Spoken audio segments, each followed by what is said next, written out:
This week's tree is a member of the Betulaceae family.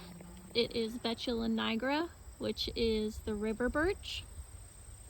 These trees are native to North America, and specifically the Carolinas and Georgia, but their range has expanded due to planting. They're a very popular tree just because their bark is so beautiful when it's peeling and the leaves change colors in the fall.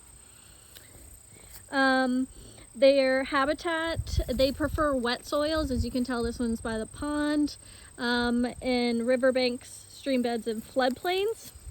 And their leaves are alternate, simple, and pinnately veined.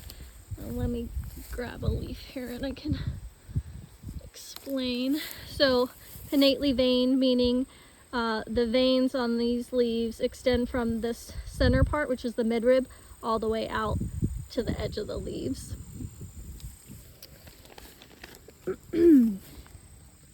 They are monoecious, meaning there's male and female catkins on this tree. Unfortunately, I don't have any to show you right now. The male catkins are more towards the ends of the branches or the twigs, and they're kind of droopy, and the females are more erect compared to the male catkins. The bark on older trees, this is an older tree and I'll show you a young one here in a second, is more darker gray and really coarse. It doesn't peel off as easily versus this younger tree over here, and you can see why they're so popular, how pretty this looks. See how it's more smooth underneath and it's like paper thin and peels off. So this is a younger tree. The trunk generally divides into several upright trunks, so you can see it on this one. There's one right here and one back there. And then on this mature tree, we have the main trunk and then another one branching off.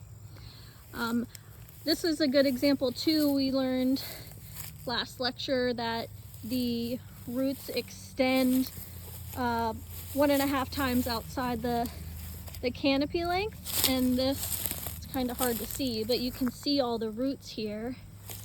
Normally they're all covered up, but this is, since it's by the water, you can see them extending out, which is a good example of that. Normally you can't see that.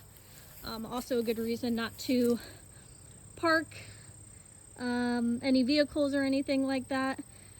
I have fallen through a couple of these roots, and it's just wet underneath.